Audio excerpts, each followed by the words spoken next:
حضرت عمر رضی اللہ تعالیٰ عنہ سرکار دو جہاں صلی اللہ تعالی وسلم کے بارگاہ کے مقبول ترین صحابہ میں سے ہیں اور اللہ تبارک و تعالیٰ کی بارگاہ کے لیے مقبول ہیں۔ احادیث نبویہ اور قرآن کریم ان کی شان بیان کرتا ہے، یہاں تک کہ حضرت عمر رضی اللہ تعالیٰ کے تعلق سے علماء سلف صالحین نے یہ لکھا ہے کہ جس مجلس میں حضرت عمر رضی اللہ تعالیٰ کا ذکر ہوتا ہے اس مجلس سے اللہ تبارک و تعالیٰ غفلت کو اٹھا لیتا ہے،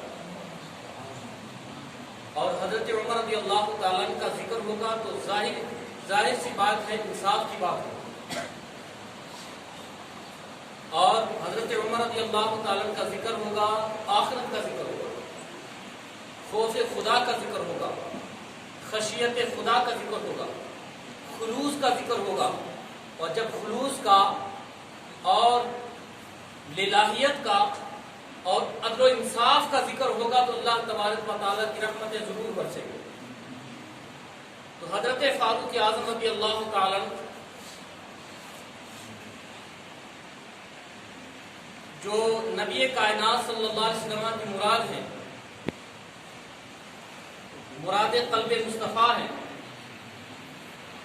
اللہ کے نبی صلی اللہ علیہ وسلم مکہ شریف میں تھے اور مصطفیٰ کریم صلی اللہ علیہ وسلم نے خانہ کعبہ کے سامنے جو ملتزم ہے، مقام ملتزم پر دیوار کعبہ کے سامنے، کعبہ شریف کے دروازے کے سامنے اللہ تبارک و تعالیٰ کی بارگاہ میں ہاتھ اٹھا دیے، پروردگار عالم اللہم ایّد الاسلام عمر بن خطاب رضی اللہ تعالیٰ، اللہم اعز الاسلام عمر بن خطاب رضی اللہ تعالیٰ۔ اللہ کے نبی صلی اللہ علیہ وسلم نے خانہ کعبہ کے سامنے مقام ملتزم پر، اور مقام ملتزم وہ ہے جہاں پر جو دعا کوئی مانگتا ہے اللہ ضرور قبول فرما دیتا ہے۔ تو سرکار دو جہاں صلی اللہ علیہ وسلم نے مقام ملتزم پر کھڑا ہو کر اللہ تبارک و تعالیٰ کی بارگاہ میں دعا کی، پروردگار عالم عمر کے ذریعے اسلام کی مدد فرما، عمر کے ذریعے اسلام کو عزت عطا فرما۔ اللہ تبارک و تعالیٰ نے رسول کائنات صلی اللہ علیہ وسلم کی دعا کو اپنی بارگاہ میں قبول فرما لیا، اور عمر رضی اللہ تعالیٰ نے اسلام کی دولت سے مالا مال ایمان لیا ہے۔ جب ایمان لائے تو تاریخ بتاتی ہے، صحابہ کا اقوال ہمیں بتاتے ہیں کہ نبی کائنات صلی اللہ علیہ وسلم نے دعوت و تبلیغ کا سلسلہ شروع کیا تھا تو راستے میں رکاوٹیں ہوتی تھی، راستے میں کانٹے ڈال دیے جاتے تھے، اللہ کے نبی صلی اللہ علیہ وسلم کی مبارک جسم پر اوجری ڈال دی جاتی تھی، طرح طرح کی پریشانیاں تھی۔ جب حضرت فاروق اعظم رضی اللہ تعالیٰ عنہ ایمان کی دولت سے مالا مال ہوئے، سرکار کی بارگاہ میں عرض کی، یا رسول اللہ صلی اللہ تعالی علیہ وسلم کہ ہم حق پہ نہیں ہیں، اور اللہ تبارک و تعالیٰ نے عمر کو بھی آپ کو عطا فرمایا ہے، عمر بھی آپ کی غلامی میں آ گیا ہے، کیا ہم حق پہ نہیں ہیں اور چھپ کے ہم نمازیں پڑھیں؟ تو جب یہ خیال اور یہ مشورہ سرکار دو جہاں صلی اللہ علیہ وسلم کی بارگاہ میں فاروق اعظم نے پیش کیا اور عرض کی، یا رسول اللہ اب ہم چھپ کے عبادتیں نہیں کریں گے بلکہ سر عام خانہ کعبہ کے سامنے جا کے عبادت کریں گے۔ اس کے بعد سے مسلمانوں نے یہ خانہ کعبہ کے سامنے آ کے کھلے عام عبادتوں کا سلسلہ شروع کیا، اور پھر اسلام جو ہے آئے دن ترقیوں پہ گامزن ہوتا گیا۔ فاروق اعظم رضی اللہ تعالیٰ عنہ کے تعلق سے علامہ جلال الدین سیوطی علیہ رحمۃ الرضوان نے سیرت خلفاء میں لکھا ہے کہ 19 مقام ایسے ہیں کہ ان کے دل کے اندر خیال آیا ہے اور اللہ تبارک و تعالیٰ نے جبریل کو سرکار کی بارگاہ میں بھیج دیا، یعنی وہ خیال اللہ تبارک و تعالیٰ نے قبول فرما لیا، اور وہی لے کر جبریل امین سرکار کی بارگاہ میں آ گئے کہ میرے عمر کے دل میں خیال یہ آیا ہے، لہذا میرا فیصلہ بھی یہی ہے۔ تو سرکار دو جہاں صلی اللہ علیہ وسلم نے حضرت عمر رضی اللہ تعالیٰ کے تعلق سے ایک مرتبہ جبریل امین سے فرمایا تھا، جبریل امین میرے عمر کی شان بیان کرو، میرے عمر عمر کا ذکر کرو تو حضرت جبریل امین نے جو ہے معذرت کر لی، یا رسول اللہ حضرت نوح کی عمر اگر ملے پھر بھی جو ہے میں یا کوئی بھی حضرت عمر کی شان بیان نہیں کر سکتا۔ حضرت نوح علیہ الصلوۃ والسلام یہ نبی گزرے ہیں، آدم دوم ہیں حضرت نوح علیہ الصلوۃ والسلام، روایتوں میں آتا 1300 سال عمر پائی ہے اور ایک روایت میں 1600 سال عمر پائی ہے، اور تبلیغی جو سعی رہی ہے ان کی تبلیغی کوشش 950 سال۔ تو حضرت جبریل نے معذرت کی، اللہ کے نبی صلی اللہ علیہ وسلم مسکرائے اور مسکرا کر جبریل سے فرمایا، جبریل تو نے بیان کر رہا میری زبان سے سن لے، اگر اللہ تبارک و تعالی مجھے نبی نہ بناتا میرے بعد عمر کو نبی بنا، عمر میرے بعد نبی ہو۔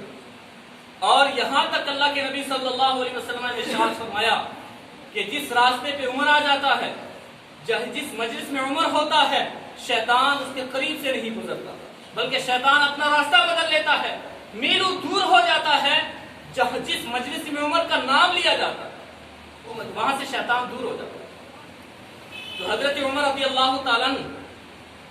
کے وقت بڑا مختصر ہے، ان کی سیرت ہمیں دعوت فکر دیتی ہے۔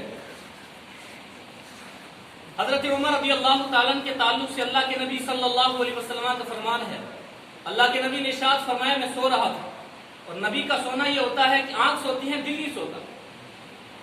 اللہ کے نبی صلی اللہ علیہ وسلم نے بخاری شریف کی حدیث پاک ہے یہ، اللہ کے نبی صلی اللہ علیہ وسلم نے ارشاد فرمایا کہ اللہ تبارک و تعالی نے مجھے دودھ کا پیالہ دیا خواب میں، اور میں اس کو نوش کر رہا ہوں، اور جو میرا بچا ہوا دودھ تھا میں نے عمر کو عطا کر دیا۔ صحابہ نے عرض کی یا رسول اللہ صلی اللہ علیہ وسلم اس کی تعبیر بیان کرے، کیا مطلب ہے اس کا؟ اللہ کے نبی صلی اللہ علیہ وسلم نے ارشاد فرمایا اس سے مراد علم ہے، یعنی اللہ تبارک و تعالی نے مجھے جو دودھ کا پیالہ عطا کیا تھا میں نے اس کو پیا ہے، خوب سیراب ہو گیا ہوں، یہاں تک کہ اس کا اثر میں اپنے ناخنوں میں دیکھ رہا ہوں۔ یعنی اللہ تبارک و تعالی نے مجھے اللہ تبارک و تعالی نے علم کا پیکر بنا کے مبعوث فرمایا ہے، اور میں نے یہ دودھ کا پیالہ جو عمر کو دیا ہے اپنا تبرک دیا ہے کہ میرے بعد جو عالم علم والا ہے وہ حضرت عمر رضی اللہ تعالیٰ عنہ ہے۔ یہاں تک اللہ کے نبی صلی اللہ علیہ وسلم نے فرمایا سب سے زیادہ علم والا حضرت عمر رضی اللہ تعالیٰ۔ حضرت عمر رضی اللہ تعالیٰ کا انصاف اور حضرت عمر رضی اللہ تعالیٰ کی خشیت، انصاف پوری دنیا میں پھیلا ہوا حضرت عمر رضی اللہ تعالیٰ، اور خشیت کا عالم یہ کہ راستے میں جا رہے تھے، خلیفہ تھے، امیر المومنین تھے، اللہ تبارک و تعالیٰ سے